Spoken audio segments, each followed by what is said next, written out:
तस्यै दिशै सततमञ्जलिरेशार्यै प्रक्षिप्यते मुखरितो मधुपैर्बुधैश्च जागर्ति यत्र भगवान् गुरुचक्रवर्ती विश्वोदयप्रलयनाटकसूत्रधारी दिशन्तु शम्मे गुरुपादपांसवः दिशन्तु शम्मे गुरुपादपांसवः।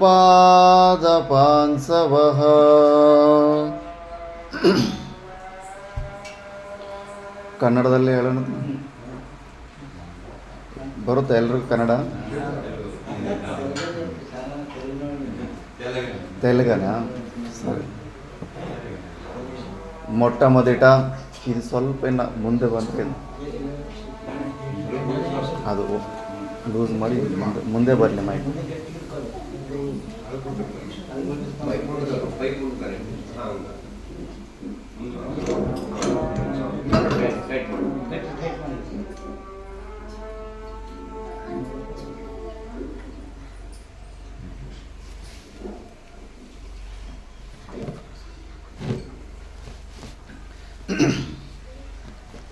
మొట్టమొదట ఆలయముక అధిష్టాత్రి దేవుళ్ళైన అంబా సహిత ఈశ్వర సహిత అందరు దేవతలకు ప్రణామం చేస్తూ, అలాగే అర్చనీయ వందనీయ శ్రోత్రియ బ్రహ్మనిష్ట బ్రహ్మలీన శివరామ అవధూతల స్వామివారికి ప్రణామం చేస్తూ, అర్చనీయ వందనీయ శ్రోత్రియ బ్రహ్మనిష్ట బ్రహ్మలీన అడవీశ స్వామీజీ వరకు ప్రణామం చేస్తూ, అలాగే ఈ సభను అలంకరించిన భక్తులందరికీ నారాయణ స్మరణ. మనము ప్రతి సంవత్సరం లాగానే ఒక సప్తాహం సత్సంగం జరుపుకుంటూ వస్తున్నాము. ఈ సప్తాహంలో కొద్దిగా చేంజెస్ ఉన్నాయి. ప్రతిసారి భగవద్గీతనే విన్నారు కాబట్టి ఇప్పటి నుంచి మహాభారతాన్ని మనము విచారణ చేయాలని అనుకున్నాము. మహాభారతాన్ని పంచమ వేదం అంటారు. మహాభారతంలో లేనిది ప్రపంచంలో బయటికి ఏమీ లేదు, కానీ ప్రపంచంలో లేనిది మహాభారతంలో ఉంది అని. అంటే ప్రపంచానికన్నా వ్యాపకంగా ఎక్కువగా ఇన్ఫర్మేషన్ ఉన్నది మహాభారత గ్రంథంలో. కాబట్టి మహాభారతంలో ధర్మ, అర్థ, కామ, మోక్ష ఈ 4 పురుషార్థాల గురించి, ఆ పురుషార్థాల సాధనల గురించి చాలా మంచి వివరణ ఉంటుంది. ఇక్కడ ప్రతి ఒక్క తత్వాన్ని, ఒక సాధనని ఒక్కొక్క స్టోరీ ద్వారా మనం తెలుసుకోవచ్చు. శిష్యుడు అంటే ఎలా ఉండాలి, గురువు అంటే ఎలా ఉండాలి, మోక్షం అంటే ఏంటి, మోక్ష సాధనలు అంటే ఏంటి. కేవలం మోక్షమే కాదు, మనిషి పుట్టినప్పటి నుంచి చచ్చే వరకు అన్ని ప్రకారాల వృత్తుల్లో కూడా పాలిటిక్స్ గురించి, ఆయుర్వేదం గురించి, సైన్స్ గురించి, అన్నిటి గురించి కూడా ఇన్ఫర్మేషన్ మహాభారతంలో ఉంటుంది. కాబట్టి ఇది చాలా సులభంగా ఉంటుందని ఈసారి మహాభారతాన్ని మనం విచారణ చేసుకుందామని నిర్ణయించాము. ఇందులో మహాభారతాన్ని ప్రారంభించక ముందు ఒక శ్లోకాన్ని చెప్పే ప్రారంభించాలని వ్యాస భగవానుడు ఒక శ్లోకం రాశారు. ఆ శ్లోకం గురించి మనం విచారణ చేద్దాము. నారాయణం నమస్కృత్య నరం చైవ నరోత్తమం దేవీం సరస్వతీం చైవ తతో జయముదీరయేత్. ఓం శాంతి శాంతి శాంతి. జయం ఉదీరయేత్ అంటే జయం అనేది మహాభారతం ఒక పేరు. ఫస్ట్ వ్యాస భగవానుడు 8000 శ్లోకాల్లోనే జయం అనే ఒక గ్రంథాన్ని, మహాభారత కథని అంత చిన్నగానే షార్ట్కట్లో రాశాడు. అప్పుడు దానికి జయం అని పేరు, మళ్ళీ విజయం అని పేరు. అంటే ఈ మహాభారతాన్ని మనము ప్రారంభించక ముందు ముగ్గురిని మనం తెలుసుకోవాలంట. నారాయణ భగవానుని, మళ్ళా నరుణ్ణి, మళ్ళా ఈ రెండిటిని మనకు మంచి శబ్దాల ద్వారా మనకు జ్ఞానాన్ని ఇచ్చే ఆ సరస్వతీ దేవిని, వీళ్ళు ముగ్గురిని మనం తెలుసుకొని మనం ఈ మహాభారతాన్ని స్టార్ట్ చేయాలి. సంస్కృతంలో ప్రతి ఒక్క పదానికి కూడా వ్యుత్పత్తి అర్థాలు ఉంటాయి. ఏదో ఫ్యాషన్ కోసము పేర్లు పెట్టుకోరు. నారాయణ అన్న శబ్దానికి అర్థం అంటే ఆయనం అంటే ఆశ్రయం, నార అంటే కన్నా నీళ్ళు, నీళ్ళే ఆశ్రయంగా ఉన్నవాడు. మొట్టమొదట విష్ణువుని దర్శనం సృష్టిలో ఒక ఆకు మీద వటపత్ర ఛాయ, ఒక ఆకు మీద నీళ్ళల్లో తేలుతూ కనిపిస్తాడు. ఆ నీళ్ళే ఆశ్రయంగా ఉన్నవాడా నారాయణుడా. ఈ నారాయణ అనే శబ్దంలో 3 ప్రకారాల స్తుతి ఉంటుంది. ఒకటి, మనం పరమాత్ముని మనము 3 ప్రకారాలుగా మనము తెలుసుకుంటాం. ఒకటి సగుణ సాకారము, సగుణ నిరాకారము, నిర్గుణ నిరాకారం. 3 ప్రకారాలుగా మనము మన ఎవరి శక్తి కొద్దీ అలా మనం పరమాత్మని మనము తెలుసుకుంటూ ఉంటాం. ఆ 3 ప్రకారాల ప్రార్థనలు కూడా ఈ నారాయణ అనే శబ్దంలోనే లోపల ఇమిడి ఉంటాయి. అవి తత్వజ్ఞులైన వాళ్ళకే ఆ రహస్యాలు తెలుస్తూ ఉంటాయి. ఇందులో నర అనే శబ్దము, ఆయనం అనే శబ్దంలో సంస్కృత పండితులు జీవ బ్రహ్మ ఐక్యం జ్ఞానము కూడా నారాయణ అనే శబ్దంలో ఉందని తీస్తారు. భగవద్గీతలో శంకరాచార్యుల భాష్యాల మీద ఆనందగిరి టీకా అని ఒక టీకా ఉంటుంది. ఆ టీకాలో ఈ నారాయణ అనే శబ్దం గురించి చాలా స్పష్ట రూపంలో అక్కడ వ్యాఖ్యానం ఉంటుంది. అలాంటి నారాయణ పరమాత్ముని, ఈ సృష్టికర్త అయిన పరమాత్ముని తెలుసుకోవాలి. మళ్ళీ నరం చైవ, నరం అంటే అర్జునుని. ముఖ్యంగా ఈ నరనారాయణ ఋషులు మన భూలోకంలో మనకి అనుకూలంగా మోక్ష సాధన జరగాలని, దాని ఇన్ఫర్మేషన్ను మనకు కలగాలి అని చెప్పేసి వాళ్ళిద్దరూ అవతారం తీసుకొని వస్తారు. అర్జునుని మనము కేవలం మనకు జ్ఞానోదయం చేయడానికి అజ్ఞానిలాగా నటించడని అనుకుంటేనే మనం సేఫ్గా మనం వ్యాఖ్యానం చేయగలం. మొత్తానికి అర్జునుని అజ్ఞాని అనే ముద్ర వేస్తే కానీ ఎన్నో చోట్ల అది ఫెయిల్ అయిపోతుంది. ఎందుకంటే ద్రౌపది స్వయంవరంలో అక్కడ నీళ్ళల్లో ప్రతిబింబాన్ని చూసి పైన మత్స్య యంత్రాన్ని పెట్టింటారు. ఆ మత్స్య యంత్రంలో ఎవరైతే చేపను కొడతారో వాళ్ళనే ద్రౌపది పెళ్లి చేసుకుంటుంది అని. ఆ నీళ్ళల్లో ప్రతిబింబాన్ని చూడాలి, చూసి బింబాన్ని పైన ఫాస్ట్గా తిరుగుతున్న ఆకాశం తిరుగుతూ ఉన్న ఆ బింబాన్ని, నీళ్ళ ప్రతిబింబాన్ని చూసి బింబాన్ని కొట్టాలి. ద్రుపదుడు ఏమన్నా చేసి ద్రోణాచార్యుల్ని ఓడించాలా, చంపాలనే కక్షతోటి ఆ యజ్ఞం చేసి ద్రౌపదిని యజ్ఞంలో నుంచి ఆవిర్భావం చేసుకుంటాడు. కానీ ఆ ద్రౌపదిని కేవలం అర్జునునికి ఇచ్చే పెళ్లి చేయాలని నిశ్చయం చేసి ఉంటాడు. ఆ లక్కా గృహంలో పాండవులు చనిపోయారని అప్పుడు వార్త అంతా వచ్చింటుంది, అయ్యో నేను అర్జునుని కోసమే ద్రౌపదిని పుట్టిస్తే పాండవులే లేరంటే కన్నా మళ్ళీ ఋషులు త్రికాల జ్ఞానులు వాళ్ళంటారు లేదు అర్జునుడు ఇంకా బతికే ఉన్నాడు అంటారు. మరి ఆ అర్జునుడిని ఇప్పుడు నేను ఎలా నా కూతురినిచ్చి పెళ్లి చేయాలంటే కన్నా నువ్వు ఒక పని చేయొచ్చు, నీ కూతుర్ని స్వయంవరం ప్రకటించు అని.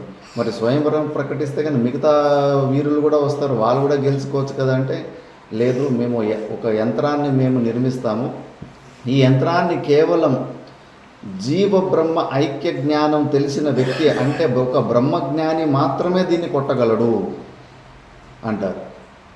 మన జీవభావం ఏదైతే ఉందో, నేను జీవుడు అనేది ప్రతిబింబం, పరమాత్మను ఒక ప్రతిబింబం. ఆ ప్రతిబింబాన్ని మనము ఇప్పుడు ఆ ప్రతిబింబాన్ని మనం వ్యవహారం చేసుకుంటూ ఉన్నాం. ఆ ప్రతిబింబాన్ని మనము వ్యవహారం చేసుకొని బింబ జ్ఞానాన్ని, మనలో ఉన్న పరమాత్మ జ్ఞానాన్ని మనము పొందాలి. ఇదే మనిషి జన్మకు ముఖ్యమైన లక్ష్యం. అది జ్ఞానులకు అందులో చాలా ఆరితేరి ఉంటారు వాళ్ళు.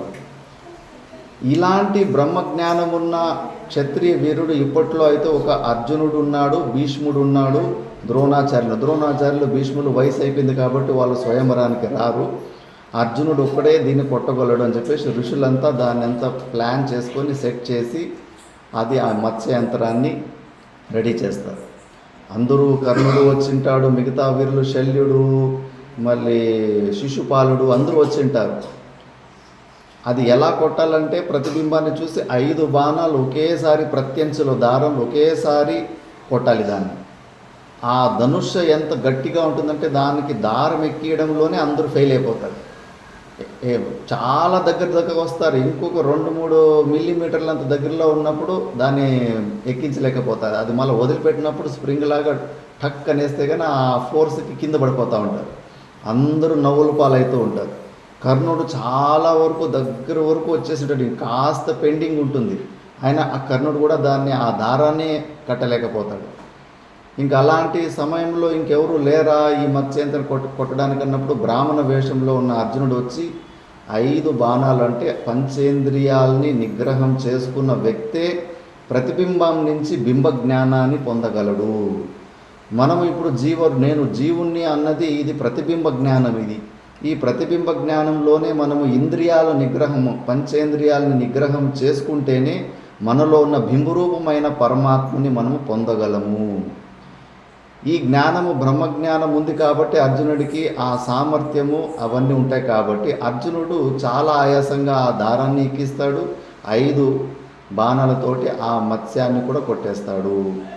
మరి ఇలాంటివి 1 కాదు 2 కాదు, అర్జునుడి లక్షణాలు చూస్తే ఎన్నోసార్లు కేవలం ఒక అజ్ఞానిలాగా నటిస్తున్నాడు, ఒక ముముక్షులాగా నటిస్తున్నాడు అంతే. ఎందుకంటే ఒక ముముక్షు ఎలా ఉంటాడు, ముముక్షు గురువుల దగ్గరికి ఎలా వెళ్ళాలి, ఎలాంటి ప్రశ్నలు అడగాలి, తన కళ్యాణాన్ని మోక్షాన్ని ఎలా పొందాలని ఒక స్టోరీ ఉండాలి, ఒక ఇన్ఫర్మేషన్ ఉండాలని వాళ్ళు అవతార పురుషులు మన కోసం అలా నటించారనే మనము నిర్ణయం చేసుకోవాలి. అందుకే వ్యాస భగవానుడు నర రూపంలో ఉన్న అర్జునుని స్తుతి చేస్తున్నాడంటే వ్యాసుని మనమోళ్ళు వీళ్ళంతా వ్యాసుని సంతానం. అలాంటి మనమూలకి ఎవరైనా నమస్కారం చేసుకుంటారా? నమస్కారం చేసుకున్నారంటే ఏ భావంలో చేసుకున్నాడు? నరరూప ఋషి రూపంలోనే వాళ్ళని ఆ రూపంలోనే చూసుకున్నాడు కాబట్టి ఈ నమస్కారం చేసుకుంటున్నాడు. అందుకే ఇలా పరమాత్ముని అర్జునుని నిమిత్త నర ఋషిని, అర్జున రూపంలో ఉన్న నర ఋషిని, మళ్ళీ సరస్వతీదేవిని మనం ఇప్పుడు పరమాత్మ గురించి మనకున్నది ఒకటే ఒక ప్రమాణం, ఇంద్రియాల ద్వారా మనం తెలుసుకోలేకపోతున్నాం. ఎందుకంటే సూక్ష్మమైన వస్తువు, కంటికి కనిపించే మూర్త పదార్థాలు అయితే మనము కళ్ళ ద్వారానో ఏదో ఇంద్రియాల ద్వారా వాటిని జ్ఞానాన్ని పొంది తెలుసుకుంటాం. కంటికి కనిపించని సూక్ష్మ పదార్థం ఇంద్రియాలకి విషయం కాదు, ఆబ్జెక్టిఫై కాదు పరమాత్మ. కాబట్టి మనకి మిగిలింది శాస్త్ర ప్రమాణం. శాస్త్రం అంటే శబ్దమే, సౌండే కదా. నేను ఏది మాట్లాడుతూ ఉంటే ఆ సౌండ్ మీ చెవుల్లో వినిపిస్తాను. ఈ శబ్ద ప్రమాణము ద్వారానే మనము మన నిజమైన స్వరూపము, సచ్చిదానంద స్వరూపానికి, మన స్వభావానికి మనము తిరిగి వెళ్ళగలము. కాబట్టి ఆ సరస్వతి దేవ కృప కూడా చాలా ఉండాలి, లేకపోతే ఇవి బుర్రలోకి ఎక్కవు. కాబట్టి అలాంటి సరస్వతి దేవిని కూడా ప్రార్థన చేస్తూ ఉండాలి.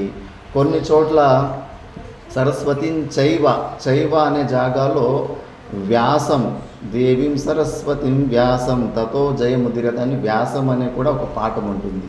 రెండు ప్రకారాలుగా మనం అర్థం చేసుకోవచ్చు. వ్యాసుడు తన నమస్కారం తనకు చేసుకోడు.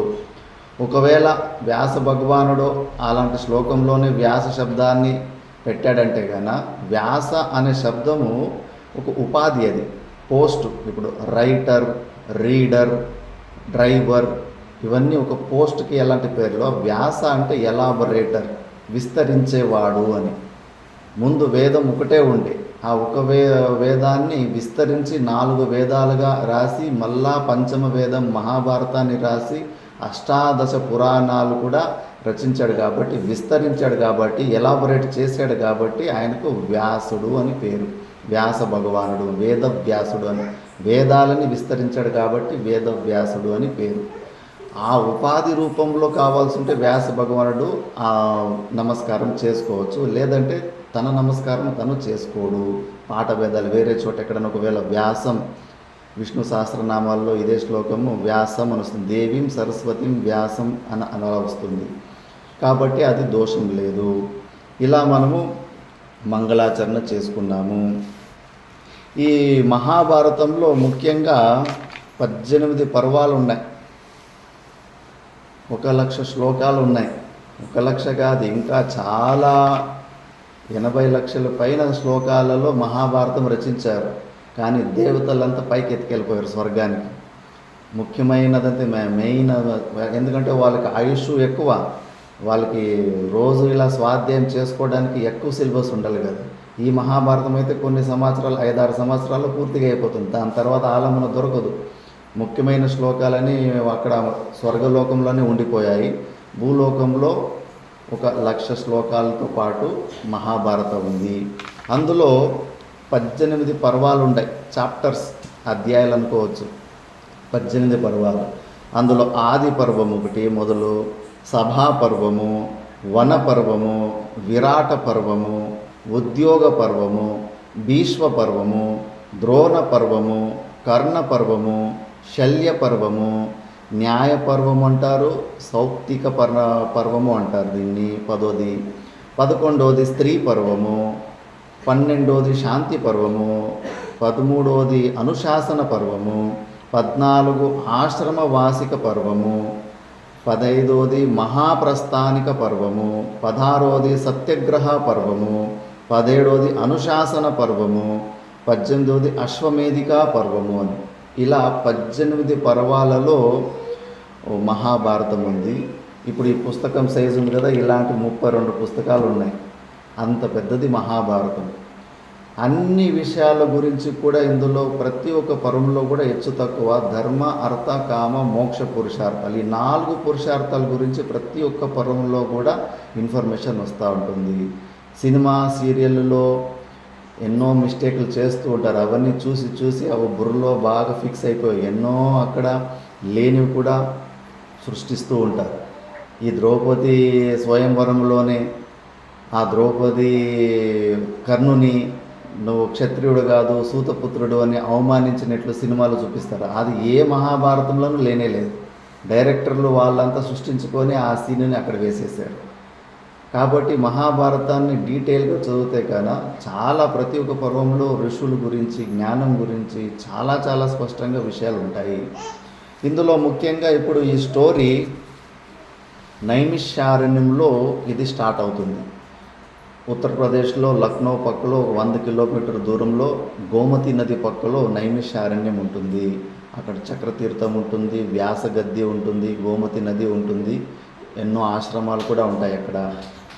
కలియుగంలో కలిపురుషుని ప్రభావం నుంచి తప్పించుకోవడానికి సేఫ్ ప్లేస్ ఏది అంటే కన్నా ఆ నైమిషారణ్యం గురించే వివరణ వస్తుంది పురాణాల్లో. కాబట్టి ఇంక కలియుగ ప్రారంభమైన వెంబడే మోక్షాన్ని పొందాలనుకున్న వ్యక్తులందరూ కూడా సేఫ్గా అక్కడ నైమిషారణ్యానికి ఎక్కువ మంది చేరుకో ఉంటారు. అక్కడ శౌనక మహర్షులు వాళ్ళు కులపతిలు అంటే వైస్ ఛాన్సలర్ అయి ఉంటాడు. పెద్ద గురుకులము నడిపిస్తూ ఉంటాడు. 10,000 విద్యార్థుల కన్నా ఎక్కువ మంది ఉంటారు. ఆయన వైస్ ఛాన్సలర్ కులపతిగా ఉంటాడు శౌనక ఋషి. ఆయన సత్రయాగం ఒకటి ప్రారంభించుంటాడు. సత్రయాగం అంటే ఒక్కొక్కసారి 7 సంవత్సరాలు అకాలాలు వచ్చేస్తుంటాయి, వర్షాలు పడక ఏమేమో భూకంపాలు, యుద్ధాలు అవి ఇవి జరిగి ఎన్నో ఆ, జరగరాని పనులన్నీ జరుగుతూ ఉన్నప్పుడు దీర్ఘంగా పెద్ద యాగాలు, సత్రం దీర్ఘ సత్రం అంటే కొన్ని సంవత్సరాలు, ఈయన 12 సంవత్సరాల సత్రయాగాన్ని చేస్తూ ఉంటాడు. లోక కళ్యాణం కోసం, విశ్వశాంతి కోసము 12 సంవత్సరాలు సత్రయాగం చేస్తూ ఉంటాడు. ఆ సత్రయాగం అంతిమ రోజు ఇంకా పూర్ణాహుతి అయ్యే సమయంలో, ఆ సమయంలో అక్కడికి సౌతి మునులు అక్కడికి వెళ్తారు. వీళ్ళు లోమర్ష మహర్షి పుత్రులు సౌతి, ఉగ్రశ్రవ సౌతి అంటారు వీళ్ళు. ఈ ఋషులు అక్కడికి నైమిషారణ్యానికి పోయినప్పుడు ఇంకా ఇంతటి పెద్ద మహర్షి వచ్చిండు అంటే అది కూడా జనమేజయుని సర్పయాగం నుంచి అక్కడ ఈ మహాభారత స్టోరీని విని హర్యానాలో అక్కడే కురుక్షేత్రం, ఆ కురుక్షేత్రంలో అక్కడ వ్యాస భగవానులు కూడా ఆ జన్మేజయుని యజ్ఞంలో ఉంటారు. అప్పుడప్పుడే ఫ్రెష్గా మహాభారత స్టోరీని అక్కడ వ్యాస భగవానులు, వైశంపాయనులు వాళ్ళ ద్వారా ఆ స్టోరీని విని నైమిషారణ్యానికి వచ్చింటాడు. శౌనకులు సత్రయాగానికి వచ్చింటారు. సత్రయాగం అంతా కంప్లీట్ అయి ఉంటుంది. లాస్ట్ రోజు ఇంకా ఇలాంటివే, ఇంకా విచారం గురించినే ఎక్కువ ఉంటుంది లాస్ట్ రోజు పూర్ణాహుతి అయిన తర్వాత. ఇంకా ఇలాంటి మహానుభావులు వచ్చారని చెప్పేసి అక్కడున్న ఋషులు తపస్విలంతా సంతోషం చేసి ఈయనకంతా స్వాగత సత్కారాలు చేసి ఒకరికొకరు పరామర్శ చేసుకొని క్షేమ సమాచారాలు అడుక్కున్న తర్వాత, మరి మీరు అంత పెద్ద జన్మేజయుని యాగం నుంచి వస్తున్నారు, మేము విన్నాము, అక్కడ మహాభారతం గురించి అక్కడ కథలు కూడా బాగా చెప్పుకున్నారు, స్వయంగా వ్యాస భగవానులు కొద్దిగా చెప్పారు, మళ్ళీ వాళ్ళ శిష్యులైన వైశంపాయనులు కూడా అక్కడ మహాభారతం కథ చెప్పారని, మీరు కూడా అక్కడ ఉండి విన్నారని మేము విన్నాము, అక్కడ జరిగిన కథలన్నీ మాకు కూడా చెప్తారా అని అక్కడున్న ఋషులు అంతా అడుగుతారు. శౌనకుడు కూడా పూర్ణాహుతి అయిన తర్వాత వచ్చి అదే ప్రశ్నను అడుగుతాడు. అప్పుడు వాళ్ళకు సమాధానంగా చెప్పడమే ఈ మహాభారతం. అక్కడ ఏమేమి జరిగిందో అవన్నీ కూడా స్టెప్ బై స్టెప్ చెప్తాడు. ముందు సృష్టి ఒక క్రమం గురించి చెప్తాడు. స్టార్టింగ్లో ఆదిపర్వంలో సృష్టి ఒక క్రమం గురించి చెప్పేసి మహాభారతము మెయిన్గా ఒకసారి అవుట్లైన్, ముఖ్యంగా మెయిన్ స్టోరీని కొద్దిగా స్టార్టింగ్లో ఇట్లా అని చెప్పేసి వీళ్ళ నుంచి స్టార్ట్ అయింది, ఇలా యుద్ధంతో ఇంతమంది చనిపోయారని చెప్పేసి ముఖ్యంగా కొద్దిగా ఫుల్ స్టోరీ ఒకసారి చెప్పేస్తాడు.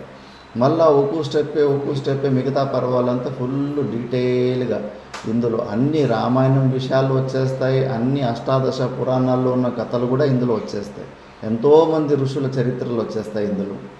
అలా ఫస్ట్ సృష్టి ప్రారంభం గురించి చెప్తారు. సృష్టి ప్రారంభంలో ఒక అండం రూపంలో ఉండేను. ముఖ్యంగా తీక్ష్ణ బుద్ధి ఉన్నవాళ్ళు, అంతఃకరణ శుద్ధి ఉన్న వాళ్లకు శాస్త్రం డైరెక్ట్గానే చెప్తుంది, ఈ 3 కాలాల్లో కూడా సృష్టి అవ్వనే లేదు అంటుంది. ఈ మాట జీర్ణం చేసుకోవడానికి చాలా కష్టం. స్వప్నంలో ప్రతిరోజు అక్కడ కూడా సృష్టి జరిగి అక్కడ కూడా ఎలా లయం అయిపోతూ ఉందో, ఈ జాగ్రత్త అవస్థలో మనం ఏది 100 సంవత్సరాల జీవితం నిజం అనుకుంటున్నామో ఇది కూడా ఒక స్వప్నమే, దీర్ఘమైన స్వప్నమే అని శాస్త్రం చెప్తా ఉంది. కాకపోతే మనకు మా అంతఃకరణ శుద్ధి లేదు, ఈ మాట మనకు జీర్ణం అవడం లేదు. మరి అలాంటప్పుడు ఏం చేస్తాము? మన లోకంలోనే ఎన్నో స్టోరీలు ఉన్నాయి. మనము ఏ లెవెల్లో ఉంటామో ఆ లెవెల్లో వచ్చి చెప్తేనే మనకు అర్థమవుతుంది. చాలా టాప్ లెవెల్ సూక్ష్మమైన విషయాలు చెప్తే మనం పట్టుకోలేము. ఒక స్టోరీ ఉంటుంది. ఒక చిన్న పిల్లోడు రాజు కొడుకు, ఒకసారి రాజు ఇంట్లో ఏదో పెద్ద ఫంక్షన్ జరుగుతూ ఉంటుంది. ఆ ఫంక్షన్లో జరుగుతున్నప్పుడు వంటింటికి పోయి చూస్తాడు. పెద్ద పెద్ద పాత్రలో అంతా సాంబారు అవి ఇవి చేస్తుంటారు. ఆయన చూసేటప్పుడు కింద సాంబారు ఉడుకుతూ ఉంటే పైన ఒక బల్లి ఉంటుంది, పైన గోడకు. ఆ బల్లిని చూస్తాడు. మళ్ళీ అటు ఇటు చూసేసి మళ్ళీ పైన చూస్తే ఆ బల్లి కనిపించదు. వాడి భ్రాంతి అంటే అప్పుడే పైన బల్లి ఉండే అది ఇప్పుడు కింద సాంబార్లో పడిపోయి ఉంటుంది అని అనుమానము కొంచెం వచ్చి ఉంటుంది. మళ్ళీ ఇంకా అది రాత్రిపూట్ల భోజనంలో ఇంకా అప్పట్లో అంతా దీపాలతోటే భోజనం చేసేవారు, కరెంట్ ఎలక్ట్రిసిటీ లేదు కాబట్టి. ఆ దీపముతో భోజనం చేస్తున్నప్పుడు ఏదో గాలి వశాత్తు ఏదో చేయి తగిలి ఆ దీపము ఆరిపోయింది. ఇంకా పెద్ద పెద్ద ఫంక్షన్లో కూరగాయలు కత్తిరించేటప్పుడు చిన్న సైజు కాకుండా పెద్ద పెద్ద సైజు కూడా కత్తిరించేస్తూ ఉంటారు. అదే సమయానికి వాని చేతిలో ఒక పెద్ద కూరగాయ ఏదో వచ్చింది తినడానికి. ఆ లటక్కని లోపలికి మింగేశాడు. అప్పటికి దీపం కూడా లైట్ కూడా పోయింది. వాడు మనసులో అప్పుడే అనుమానం వచ్చింది, సాంబార్లో అది బల్లి పడిపోయిందని. ఇప్పుడు అది పెద్దది లోపలికి పోయింది. అయినా కూడా అది కూరగాయ అయిండొచ్చు అని ద్వివిధంలో ఉన్నాడు. కాకపోతే ఆ రోజు వాడికి పొట్టనొప్పి వచ్చింది. పొట్టనొప్పి వచ్చేసరికి ఇంకా సగము అనుమానం ఉన్నది ఇంకా పక్కాగా నమ్మేశాడు, లోపలికి వెళ్ళిపోయింది బల్లి, నా పొట్ట లోపలికి వెళ్ళిపోయిందని నమ్మేసింటాడు. మళ్ళీ మంచి మంచి వైద్యుల్ని పిలిపిస్తారు. పిలిపించి వాళ్ళంతా చూస్తే కానీ లేదు నాయనా, నీ పొట్టలో ఏమీ లేదు, అదేదో ఒకసారి జీర్ణం కాకుండా ఉన్నప్పుడు ఒకసారి పొట్టనొప్పి వస్తూ ఉంటుంది. కొన్ని కూరగాయల్లో కూడా తెలియక ఇప్పుడు మునక్కాయ మళ్ళీ కాకరకాయ 2 వండితే విషం అయిపోతుంది. కొన్ని కూరగాయల కాంబినేషన్ కూడా అది కొన్ని విచిత్రంగా తయారైపోయి మనకు తెలియకుండా తలనొప్పి పొట్టనొప్పి ఏదో వస్తూ ఉంటాయి. అట్లా ఏదో జరిగి ఉంటుంది, అంతేకాని నీ పొట్టలో బల్లి లేదు నాయన అంటారు. కానీ నమ్ముడు కదా, మనం కూడా అంతే. ఈ ప్రపంచం లేదు నాయన, ఇది స్వప్నం అంటే గన ఆ పిల్లోడిలాగా మనం కూడా నమ్మే పరిస్థితులు లేవు, అంత సత్యంగా ఉంది. సరే అని చెప్పేసి అందరూ డాక్టర్లు ఎంత చెప్పినా కూడా ఆ పిల్లగాడు మాత్రం నేను బల్లి తినేసినని నమ్మి ఇంకా ఆకలి అయితే లేదు, భోజనం తింటలేడు, సన్నగా ఇంకా ఎముకలు తేలుతున్నాయి. ఇంకా రాజుకు భయం వేస్తుంది, అయ్యో నా బిడ్డ చనిపోతాడా అని. పెద్ద బహుమానం ప్రకటిస్తాడు, నా కొడుకుని నయం చేసిన వాళ్ళకి పెద్ద బహుమానం ఇస్తాను, దయచేసి ఎవరన్నా వచ్చి కాపాడండి అని. అప్పుడు ఒక బుద్ధివంతి అయిన ఒక వైద్యుడు వస్తాడు. ఆ వైద్యుడు వచ్చి చూస్తాడు, వీడి సమస్య రియల్ కాదు, కల్పితమైన సమస్య ఇది. కల్పితమైన సమస్యలకి వాడు ఏ లెవెల్లో ఉన్నాడో ఆ లెవెల్కి దిగాల మనం. వాడు బల్లిని మింగానని నమ్ముతుంటే కనుక మనం కూడా అవును నువ్వు బల్లిని మింగావని ఫస్ట్ నమ్మాలి. ఫస్ట్ వాని ఒక శ్రద్ధని మనము గెలవాలి. ఆ డాక్టరు పొట్టని కొట్టుకొని అవును రే ఉందిరా, చూడు నాకు తల దొరికింది చూడు, ఇక్కడ చూడు అదో తోక కూడా దొరికింది చూడు, బల్లిని పొట్ట లోపల ఉంది అని అంటాడు. అప్పుడు ఆ పిల్లగాడికి విశ్వాసం అవుతుంది, మిగతా డాక్టర్లంతా పనికిరాను, ఈ డాక్టర్ కూడా మంచి డాక్టర్, చూడు ఈయనకి తెలుసు ఈయనకి బల్లి ఉందని అంటున్నాడు అని చెప్పేసి ఆ డాక్టర్ మీద విశ్వాసం వచ్చింది. మళ్ళీ డాక్టర్ ఆ విశ్వాసాన్ని పొందిన తర్వాత, చూడు నాయన నేను దీనికి మందు ఇస్తాను, నువ్వేం చింత చేయకని చెప్పేసి లూజ్ మోషన్స్ బేదులయ్యే మాత్రలు ఇచ్చేస్తాడు. ఇంకా బేదులయ్యే మాత్రలు ఇచ్చేస్తే కానీ ఇంకా మొత్తం ఇంకా విపరీతమైన బేదులు అయిపోతాయి, బాగా సుస్తాయి పడిపోయి ఉంటాడు ఆ పిల్లగాడు. మళ్ళీ వచ్చి వైద్యుడు వచ్చేసి పొట్టను ముట్టుకొని, అరే ఎక్కడ పోయిందిరా బల్లి, కనిపిస్తలేదు పొట్టలో, ఎక్కడో కింద బయటకు వచ్చేసినట్టుందిరా అని చెప్పేసి ఆయన అక్కడ ఎక్కడ నువ్వు మల విసర్జన చేసో పై చూద్దాంరా అంటాడు. అక్కడ ఒక బల్లిని ముందుగానే చంపేసి అక్కడ వేసేసి ఉంటారు. పైసి అక్కడ చూపించి చూడు బయటకు వచ్చేసింది చూడు బల్లి అని చెప్పేసి, అప్పుడు పిల్లగాడు అబ్బబ్బా ఇప్పుడు బల్లి బయటకు వచ్చేసింది అని చెప్పేసి మళ్ళీ మంచిగా ఆరోగ్యాన్ని పొంది స్వాస్థ్యాన్ని పొందాడు. ఇట్లా సామాన్య వ్యక్తులకి మనకే ఆ తెలివితేటలు ఉన్నప్పుడు శృతి భగవతి సాక్షాత్ పరమాత్ముడి ఊపిరిలాగా వచ్చిన ఈ వేదానికి ఇంకా ఎక్కువ తెలివితేటలు ఉంటాయి. ఆ పిల్లవాడికి ఉన్న సమస్య మనకు ఉంది. ఈ ప్రపంచం లేదురా నాయనా, ఇది స్వప్నం లాంటిది, మిథ్య అంతే, నీకు ఈ శరీరాలకి ఏమీ సంబంధం లేదు, ఇది 10 ఫీట్ల మట్టి అంతే, 3 ప్రకారాల శరీరాలతోటి నువ్వు ఏది నాది అని కబ్జా చేసుకొని కూర్చున్నావు, అది 10 ఫీట్ల మట్టి అంతే, పుట్టుగొడుగులాగా అలా పైకి వస్తున్నావు, మళ్ళీ అందులోనే ఎరువైపోతున్నావు, నీకు దానికి సంబంధం లేదు, కల్పితమైన సంబంధం పెట్టుకున్నావని శాస్త్రం చెప్తే మనం జీర్ణం చేసుకోలేము.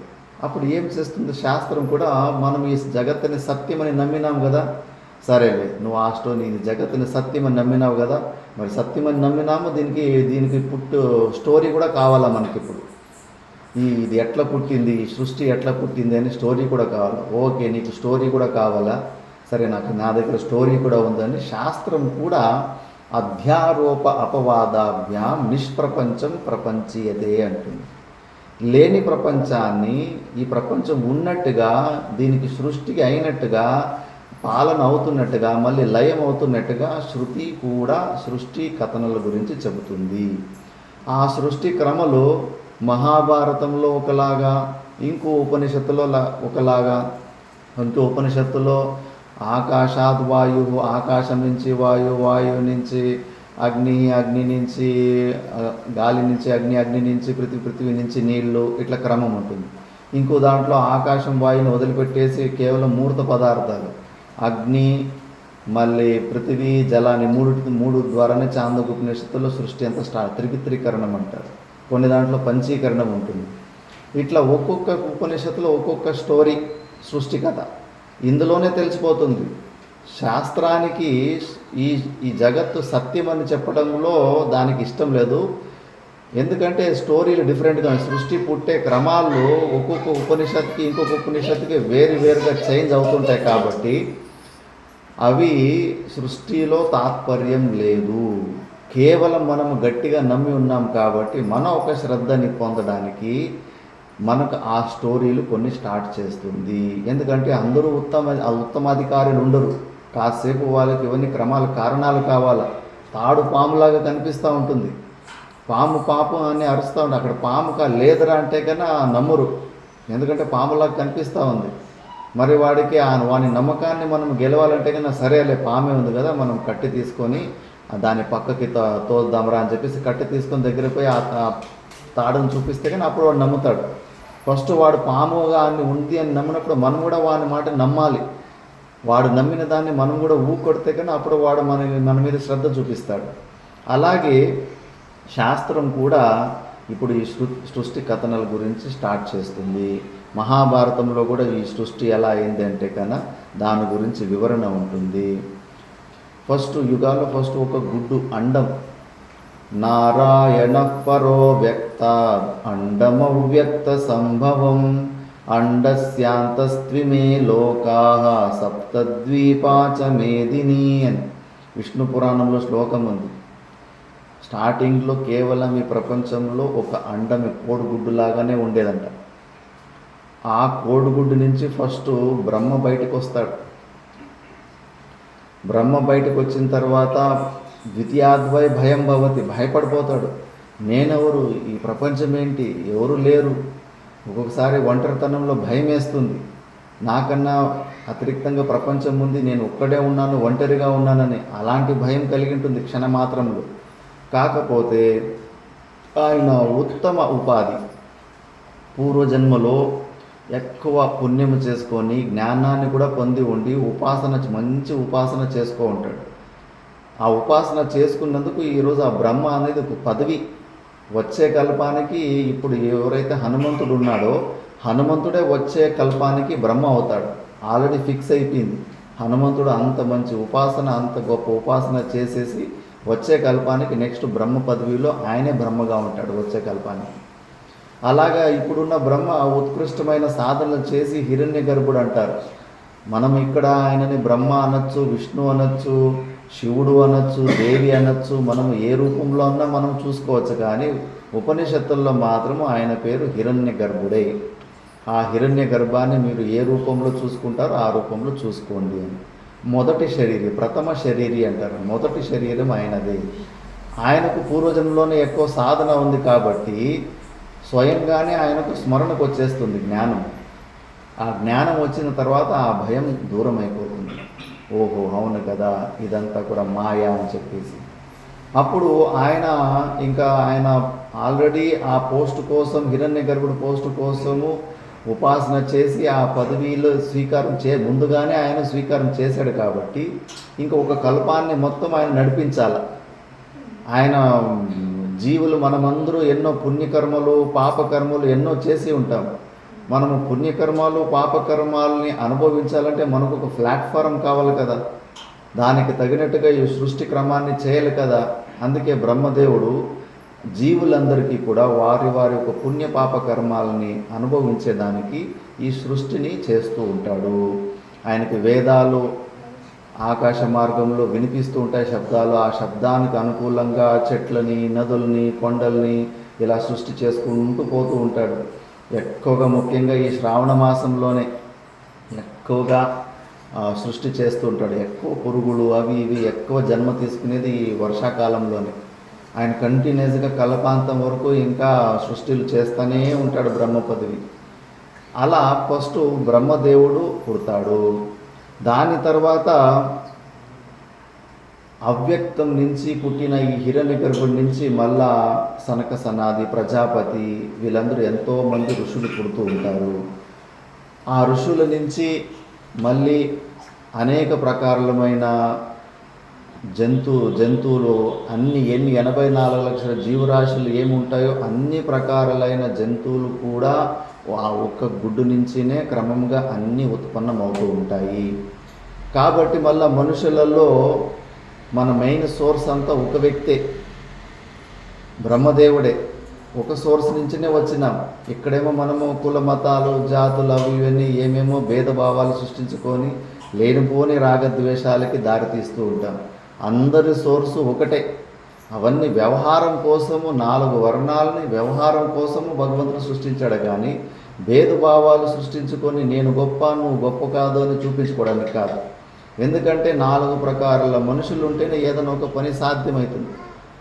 ఒక ఆశ్రమంలోనే కానీ అందరూ కేవలం ప్రవచనాలే చేస్తూ ఉంటే కన్నా వంట ఎవరు చేయాలి, కసువు ఎవరు ఊడవాలి, పాత్రలు ఎవరు తోమాలి, ఆశ్రమాన్ని ఎవరు రక్షించాలి, ఎక్కడ పైన కూడా 4 ప్రకారాల మనుషులు ఉంటే కానా. అంటే ఇప్పుడు బ్యాంకుని ఒక ఉదాహరణగా తీసుకుందాం.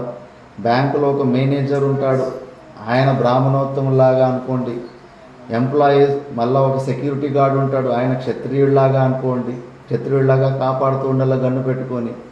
ఎంప్లాయీస్ ఉంటారు, వాళ్ళని వైశ్యుల్లాగా అంతా జాబ్ చేస్తూ పని చేస్తూ ఉంటారు. ఫస్ట్ డివిజన్ క్లర్క్ ప్యూనో ఉంటారు, ఆయన శూద్రుడిలాగా సేవ చేస్తూ ఉంటాడు. ఇలా 4 ప్రకారాల మనుషులు ఉంటేనే అక్కడ పని సక్రమంగా జరుగుతుంది. అందరూ మేనేజర్లు అయిపోతే పని జరుగుతుందా? అలా ఏ కంపెనీ చూసుకున్న ఎక్కడ పైన కూడా 4 ప్రకారాల మనుషులు ఉంటేనే సృష్టి క్రమం ముందుకు జరుగుతుంది. ఫస్ట్ అందరినీ బ్రాహ్మణుల్ని ఉత్పత్తి చేసి చూశాడు, నడవలే సృష్టి. మళ్ళీ క్షత్రియుల్ని ఉత్పన్నం చేశాడు, అయినా కూడా నడవలేదు. మళ్ళీ వైశ్యుల్ని సృష్టించాడు, అప్పుడు కూడా నడవలేదు. ఫైనల్గా శూద్రుల్ని సృష్టించిన తర్వాత అప్పుడు సృష్టి క్రమం సక్రంగా జరిగింది. ఎవరు వచ్చిన తర్వాత సృష్టి క్రమం పూర్తయిందో వాళ్ళే గొప్పవాళ్ళు, శూద్రులే గొప్పవాళ్ళు అవుతారు. ఇందులో వీళ్ళు లేనప్పుడు మిగతా 3 ఉన్నప్పుడు పని జరగలేదు, వీళ్ళు వచ్చిన తర్వాత పూర్తి అయింది. కాబట్టి అలా కేవలం వ్యవహారానికి పూర్వజన్మలో చేసుకున్న పుణ్యపాప కర్మాలకి అలా ఒక 4 ప్రకారాల సెట్ ఉన్నవారిని ఒక్కొక్క సమయంలో అలాంటి 4 ప్రకారాల మనుషులు ఉన్న ప్రారంధ కర్మలు కలిసి భూలోకంలో సృష్టి చేస్తూ ఉంటాడు. ఎందుకంటే సృష్టి మెయింటైన్ కావాలంటే 4 ప్రకారాల మనుషులు ఉండాలి, అంతేకాని ఎవరు ఎక్కువ ఎవరు తక్కువ కాదు.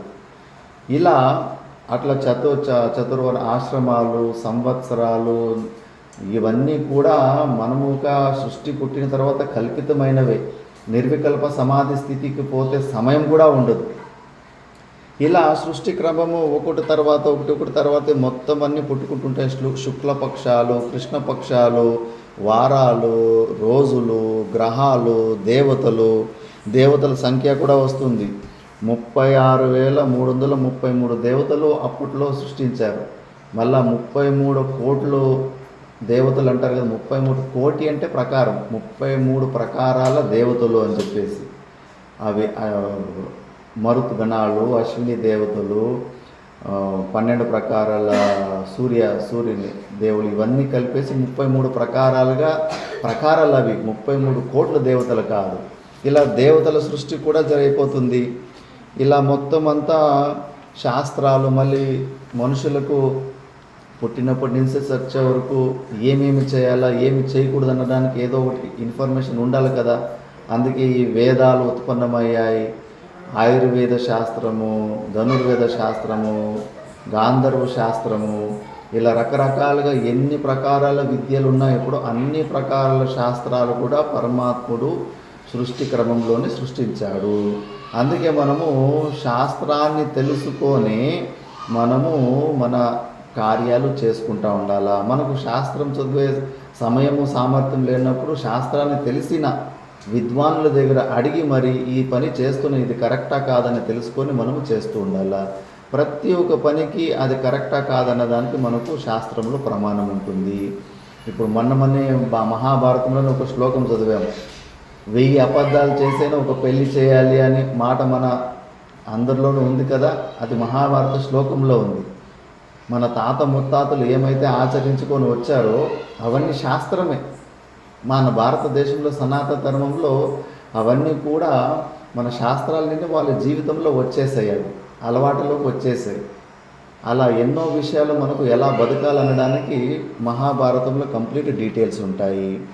ఇందులో ముఖ్యంగా మహాభారతాన్ని కొంతమంది ఆది పర్వంలో నుంచి స్టార్ట్ చేస్తారు, కొంతమంది రకరకాలుగా, కొంతమంది ఆస్తిక పర్వం నుంచి కూడా స్టార్ట్ చేస్తారు, ఇంకొంతమంది వాళ్ళకి 2-3 అధ్యాయాలు అటు ఇటుగా స్టార్ట్ చేస్తూ ఉంటారు. క్రమం ఏదైనప్పటికీ ప్రతి ఒక్క అధ్యాయంలో ప్రతి ఒక్క పర్వంలో కూడా అంత ధర్మ అర్థ కామ మోక్ష పురుషార్థాల గురించి కంప్లీట్ ఇన్ఫర్మేషన్ ఉంటుంది.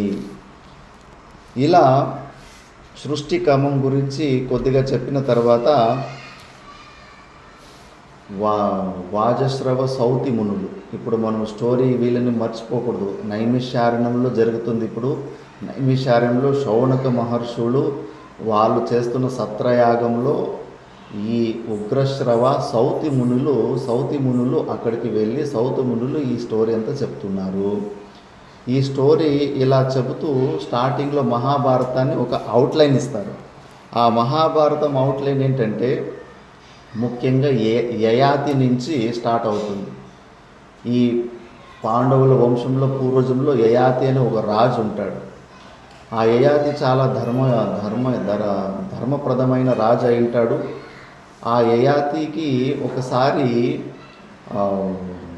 అడవిలో షికారికి వెళ్తున్నప్పుడు అక్కడ ఒక దేవయాని అనే ఒక స్త్రీ బావిలో పడిపోయి ఉంటుంది. ఆ దేవయాని ఎవరు కాదు, శుక్రాచార్యుల కూతురు. అప్పుడు ఆమెను ఆ బావిలో నుంచి పైకి కాపాడడానికి లాగడానికి కుడి చేయి నుంచి పట్టుకొని కుడి చేయి నుంచి పైకి లాగింటాడు. అప్పటి కాలం దాన్ని పాణి అంటే చెయ్యి, పాణిగ్రహం అంటే పెళ్ళి అంటే కన్నా చేతిలో చేయి పెట్టుకోవడమే.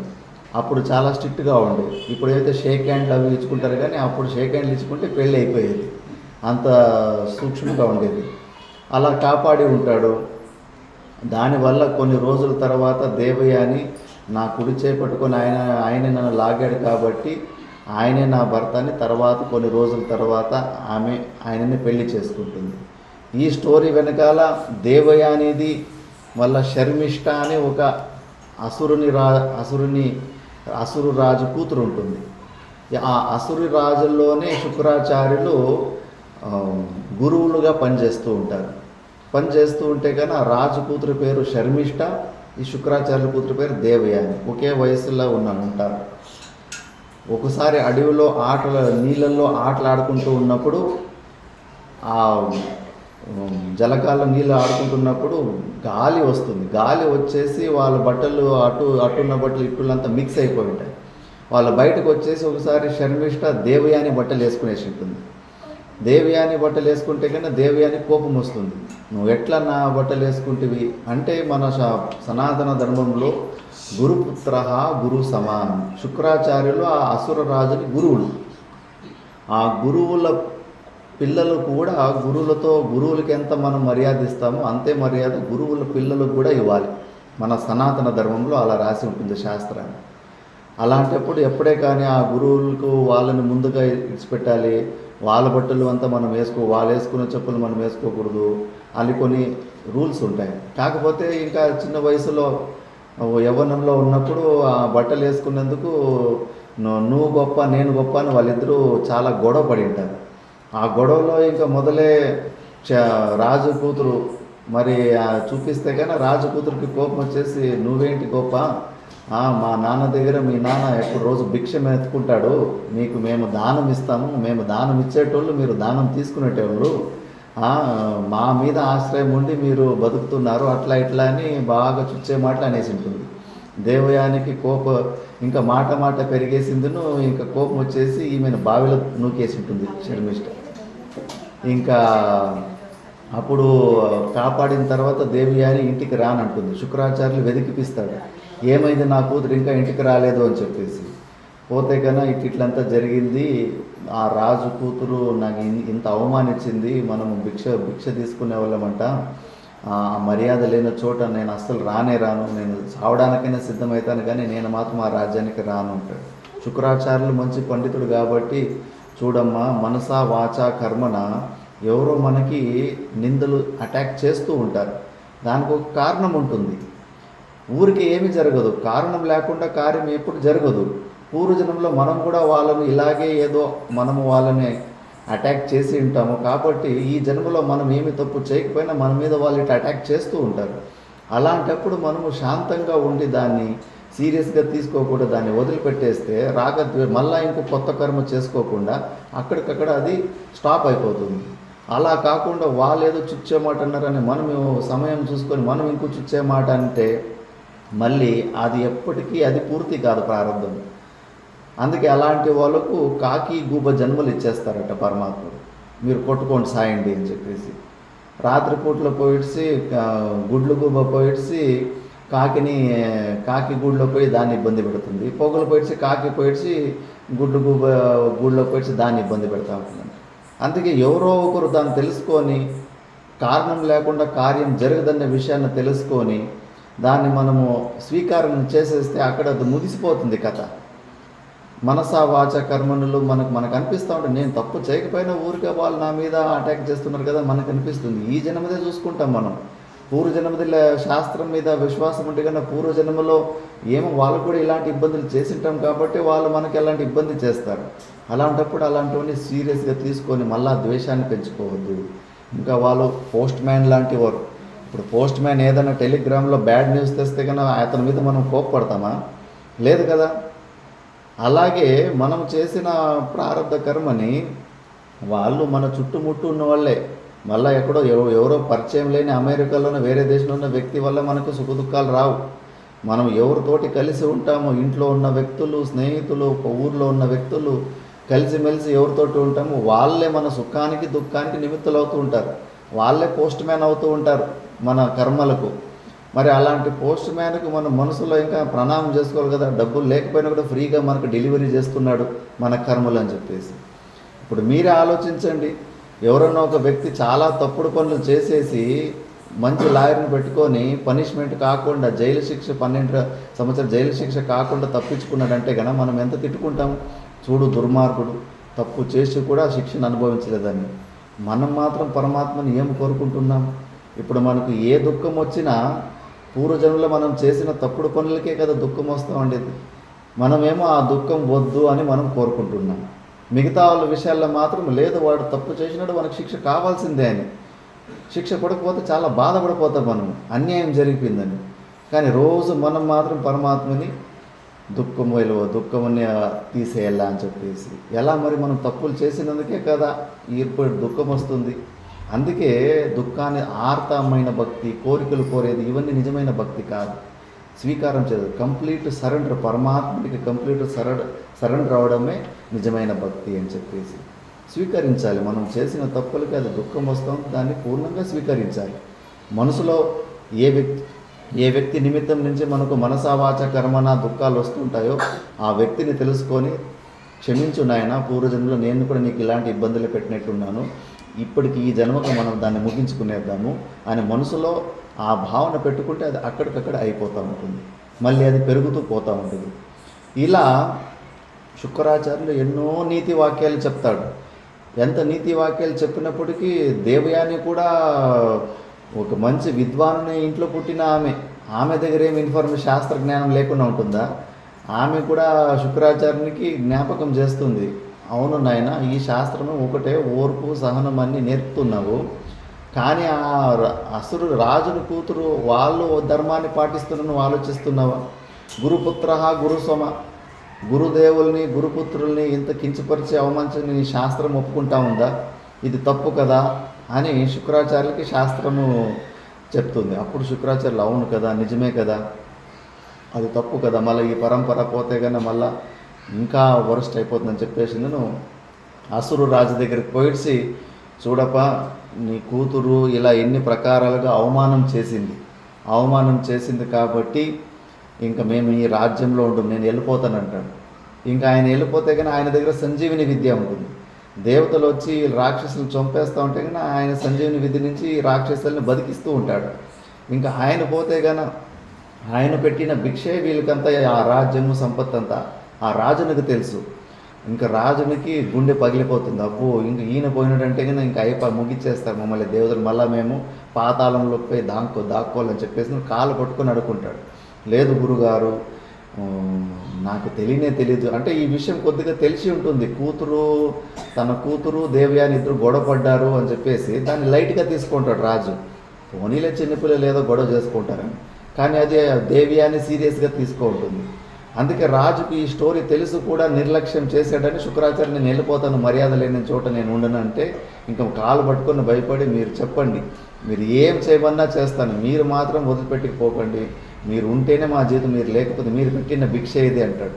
సరే నాకేమీ కోరికలు లేవు, కానీ నా కూతురు మాత్రం విపరీతంగా కోపంగా ఉంది, అక్కడే బాయగడ్డ పైనే ఉంది, ఆమెపై నువ్వు కోరుకో, ఆమె ఏమి కోరుతుందో ఆ దాన్ని నువ్వు ఇస్తే కన్నా నేను ఉంటాను అని.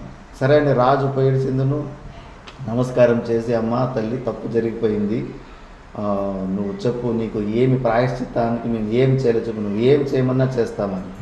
అప్పుడు దేవయాని ఇంకా శర్మిష్టి అప్పుడు బాయిలో తోసేసి ఉంటుంది కదా, చుచ్చే మాటలని ఉంటుంది ద్వేషంతో. ద్వేషం ఇంకా పోలే, నన్ను ఈమె అవమానించింది చెప్పింది, నీ కూతురు 1000 మంది 2000 మంది దాసీలతో పాటు నీ కూతురు సదా ఈ జీవితాంతం నాకు దాసిగా ఉండాలని వరం కోరుతుంది. మళ్ళీ నేను పెళ్ళి ఎక్కడ పోతే అక్కడ కూడా నా వెంబడే రావాలా, నీ కూతురు నాకు దాసిగా ఉండాలని వరం కోరుతుంది. సరే అని ఇంకా ఆమె శర్మిష్టి మళ్ళీ జ్ఞానవంతురాలు, అప్పటికి ఆమె కూడా తెలుసు ఇప్పుడు శుక్రాచార్యులు వెళ్ళిపోతే కనుక కంప్లీట్ వాళ్ళ సామ్రాజ్యమే కూలిపోతుందని చెప్పేసి వాళ్ళ సామ్రాజ్యం కోసము తల్లిదండ్రుల కోసము అసురరాజు కూతురు ఒప్పుకో ఉంటుంది. సరేలే నేను దాసిగా అవడానికి నేను ఒప్పుకుంటాను. ఆమె తల్లిదండ్రుల కోసము ఆ త్యాగానికి ఒప్పుకునేస్తుంది. ఈ దేవయానికి మాత్రం ఆమె మీద కక్ష తీర్చుకోవాలని చెప్పేసి అలా వరం కోరుతుంది, రాజు ఇచ్చేస్తాడు. కాకపోతే ఆ వరమే మళ్ళీ ఆమెకు మళ్ళా పెద్ద సమస్య అవుతుంది ముందని విషయం తెలియదు. అలా ఇప్పుడు దేవయాని దాసి, మళ్ళీ సంపత్తు కూడా రాజ్యంలో ఉన్న కోశాగారము అవి మొత్తం కూడా ఇంకా దేవయానిదే అయిపోతుంది. రాజుకు అదే కండిషన్, మొత్తము సంపత్తు ఇచ్చి నీ కూతురు 2000 మంది దాసులతోటి నాకు దాసిగా ఉండాలని. సరే అని ఒప్పుకుంటాడు. ఇంకా అప్పటి నుంచి ఇంకా అలా జరుగుతూ ఉంటుంది. అలా జరుగుతున్నప్పుడు ఒకసారి మళ్ళీ కొన్ని రోజుల తర్వాత ఒక వనంలో యయాతి రాజు మళ్ళీ ఎదురొస్తాడు. యయాతి రాజు మళ్ళీ ఎదురొస్తే కన్నా దేవయాని రాజుని పలకరించింది, నువ్వు నన్ను పెళ్లి చేసుకోవాలని అంటుంది. అమ్మా నువ్వు బ్రాహ్మణ కన్యవి, నేను క్షత్రియ కన్యని, నువ్వు మళ్ళీ ముందే చెప్పావు శుక్రాచార్యుల కూతురువని, మీ నాన్న సామాన్యుడు కాదు, బ్రహ్మకున్నంత శక్తి ఉంది ఆయనకు దేవతలే భయపడతారు, అలాంటిది మళ్ళా నువ్వు నన్ను పెళ్లి చేసుకుంటే మళ్ళీ నన్ను ఉందా మళ్ళీ అంటే, మీ నాన్న పర్మిషన్ తీసుకొని రా, అప్పుడు నేనేమన్నా ఒప్పుకుంటానని. సరే అని ఇంకా వాళ్ళ నాన్నకు చెప్తుంది, నాన్న బావిలో నుంచి కుడిచే పెట్టుకొని పైకి ఎత్తాడు, పాణిగ్రహం ఈయనే చేశాడు కాబట్టి నాకు ఇంకా వేరే వాళ్ళ మీద నాకు మనసు లేదు. అంతకుముందు దేవి అనేది ఇంకొక స్టోరీ ఉంటుంది. కచ్చుడు అని శుక్రుని కొడుకు ఉంటాడు, కచ్చుడు అని చెప్పేసి. ఆ కచ్చుడు దేవతల దగ్గర సంజీవిని విద్య ఉండదు, రాక్షసుల దగ్గర సంజీవిని విద్య ఉంటుంది. కాబట్టి వాళ్ళ దేవతలందరూ కూడా మంచి శుక్రాచార్యుల దగ్గర ఎవరినన్నా ఒక మంచి మనలో యోగ్యమైన వ్యక్తిని శిష్యునిగా పంపి ఆ సంజీవిని విద్యని మనము తీసుకురావాలని చెప్పేసి ఒక కచుని శుక్రుని కొడుకుని కచుని పంపిస్తారు. ఆ కచుని పంపిస్తే కచుడిలో అన్ని శుశ్రూషాది భావాలు, ఎందుకంటే గురువుల దగ్గర పోయి విద్య పొందేటోళ్ళు విద్యార్థులకు అహంకారం అనేది లేశమాత్రం ఉండకూడదు, గురుభక్తి సంపూర్ణంగా ఉండాలి. అలాంటి శిష్యులకే వాళ్ళు గురువులు సంపూర్ణంగా విద్యను ఇస్తారు. కానీ సగం సగం శ్రద్ధ సగం సగం ఇది ఉన్న వాళ్ళకు వాళ్ళు అసలు పట్టించు, వాళ్ళు కూడా అంతే సగం సగం విద్యను ఇచ్చేసి ముందు పంపించేస్తూ ఉంటారు. అందుకే ఈయన అన్ని సాధన చతుష్టయ సంపత్తులు అన్నీ ఉన్న ఈ కచుడిని అక్కడికి శుక్రాచార్యుల దగ్గరికి పంపుతాడు. ఈయన బృహస్పతి కొడుకు, సాక్షాత్ బృహస్పతి కొడుకు అయి ఉంటాడు. బృహస్పతికు శుక్రాచార్యులకి కాంపిటీషన్ ఉంటుంది. బృహస్పతి ఎన్నో విద్యలు అన్నీ ఆరితేరింటాడు, కానీ ఆయన దగ్గర ఈ సంజీవిని విద్య ఉండదు. ఇంకా సాక్షాత్ బృహస్పతి వాళ్ళ నాన్న నుంచి మళ్ళీ శుక్రాచార్యులు ఇవన్నీ శాస్త్రం చదువుకో ఉంటారు. అంటే శుక్రాచార్యుల గురువుల మనుముడు కచ్చుడు. అలాంటి కచుడు నా దగ్గర శిష్యరికానికి వచ్చారని శుక్రాచార్యులు కూడా గర్వపడతాడు. అలాంటి వాళ్ళు నానే పెద్ద బృహస్పతిని పెద్ద గురువు, అలాంటి బృహస్పతిని వదిలిపెట్టేసి నా దగ్గరికి వచ్చాడు కదా అని చెప్పేసి. ఆయన ఎందుకు వచ్చాడనే విషయం కూడా తెలిసి సంజీవిని విద్యను పొందాలని వచ్చినాడని చెప్పేసి కుట్రతోటి, దేవతల కుట్రతోటి పంపించారనే విషయం తెలిసి ఉంటుంది. అయినా కూడా ఇంకా యోగ్యమైన అధికారి వచ్చినప్పుడు లేదు అని పంపించడానికి ఆచార్యులకి అది అధికారం ఉండదు, స్వీకరించాల్సి ఉంటుంది. మంచిగా సేవలు చేసుకొని విద్యని పొందుతూ ఉంటాడు. మళ్ళీ గురుపుత్ర గురుసమ దేవయానికి కూడా దేవయాని చెప్పిన పనులన్నీ కూడా చేసుకుంటూ ఉంటాడు. ఈయన కచుని లక్షణాలు చూసి దేవయానికి కూడా కచుని మీద ప్రేమ పుడుతుంది. అలాగే ఉంటే కన్నా రాక్షసులకి తెలిసిపోతుంది, అబ్బో వీడు సంజీవిని విద్యను తీసుకొని పోనీకే దేవతల కుట్ర నుంచి వచ్చాడు కాబట్టి గురువులకు కూడా వీడు చాలా ఇష్టం అవుతున్నాడు, చాలా దగ్గర అవుతున్నాడు అని చెప్పేసి ఎన్నోసార్లు 3-4 సార్లు పట్టుకొని చంపేస్తారు. ఎన్నిసార్లు చంపేసినా కూడా మళ్ళీ సంజీవిని విద్య దేవయాని పోయి ఏడ్చుకుంటుంది, నేను కచుడు లేకపోతే నేను బతుకును అని వాళ్ళ నాన్న దగ్గరికి పోయి ఏడ్చుకున్నప్పటికీ మళ్ళీ ఆ సంజీవిని విద్య నుంచే కచుని బతికించుకుంటాడు. ఒకసారి ఎన్నిసార్లు కత్తిరించిన నదిలోకి వేసేస్తారు, సముద్రంలో పుడి చేసేసి సముద్రంలోకి వేస్తారు. ఎంత పుడి చేసినా ఏమి చేసినా కూడా మళ్ళీ మా సంజీవిని విద్యతోటి బతికించుకునేస్తూ ఉంటాడు. లాస్ట్కి వాళ్ళకి అసురులకంతా కోపం వచ్చేసి వాళ్ళంతా స్వార్థంతో శిష్యులైన వాళ్ళు, శుక్రాచార్యుని ఏదో శ్రద్ధతోటి శిష్యులైన వాళ్ళు కాదు. ఈ గురువులు ఏమో ఇట్లు చేస్తున్నారని చెప్పేసింది మేము ఇంకోసారి కచ్చుని చంపేసి మంచిగా కాల్చేసి బూడిది చేసేసి ఆయన సురాపానం సారాయిలు ఆయనకి తాపే సురాపానంలోని ఆ బూడిదని కలిపేసి ఆయనకే తాపేస్తారు. అలాంటి శిష్యులు వాళ్ళు. శుక్రాచార్య గురువుకే అది కలిపేసి తాపేశారు. మరి అలాంటప్పుడు ఇంకా మళ్ళీ కచ్చని బతికించుకోవాలనుకుంటే కన్నా ఇంకా పొట్ట చీల్చుకొని బయటికి రావాలి. కాబట్టి ఇంకా శుక్రాచార్యులు కచ్చని బతికించుకుంటే కానీ శుక్రాచార్యులు చనిపోవాల్సి వస్తుంది. వాళ్ళు కూడా అసురులు చూడు ఎలాంటి భస్మాసురులాగా గురువుకే ఏసరి పెట్టేశారు. ఇంకోసారి గురువులు మళ్ళీ వీళ్ళు బతికించుకోదని చెప్పేసి దేవయాని మళ్ళా ఏడుస్తూ ఉంటుంది, లేదు కచుడు లేకపోతే మాత్రం నేను చచ్చిపోతాను అన్నప్పుడు. అప్పుడు శుక్రాచార్యులు బుద్ధివంతుడు కాబట్టి ఒక ఉపాయం ఉంటుంది. కచుడు లోపల ఉన్న వ్యక్తి లోపల నుంచినే మాట్లాడుతూ ఉంటాడు. అప్పుడు శుక్రాచార్యులు చెప్తాడు, కచుడా నేను నీకు ఒకే మార్గం ఉంది, సంజీవిని విద్యను నేను నీకు ఇప్పుడు బోధిస్తాను. నువ్వు మళ్ళా ఆ మంత్రంతో నిన్ను బతికించుకుంటాను. నువ్వు బతికించుకుంటే నా పొట్ట చీల్చుకొని నువ్వు బయటకు వస్తావు. నా పొట్ట చీల్చుకొని నువ్వు బయటకు వస్తావు కాబట్టి నువ్వు ఇంకా నా కొడుకు లాంటి వాడివి. అది ధర్మం, అది శరీరం నుంచి బయటకు వస్తే కన్నా ఇంకా నా కొడుకు లాంటి వాడివి అని చెప్పేసి, దాని తర్వాత నీ ఇష్టం, నువ్వు మళ్ళీ నీ దగ్గర సంజీవిని విద్య ఉంటుంది కాబట్టి మళ్ళీ నువ్వు నన్ను బతికించుకుంటావో లేదా అలాగే వదిలేసుకుంటావో అది నీ ఇష్టం అని చెప్పేసి. చూడండి శుక్రాచార్యులు కూడా అది నిజమైన జ్ఞాన బలం, ఆత్మజ్ఞాన బలం ఉన్న వ్యక్తి మళ్ళీ నేను బతకాలా, ఈ శరీరంలోనే ఉండాలని తాపత్రపడు, కండిషన్లు పెట్టలేదు. నేను ఇప్పుడు నిన్ను బతికిస్తాను, మళ్ళీ నువ్వు బతికిన తర్వాత నేను చచ్చిపోతే నువ్వు నన్ను బతికేని కండిషన్ పెట్టలేదు. తర్వాత నీ ఇష్టమని ఆప్షన్ వదిలిపెట్టేస్తాడు.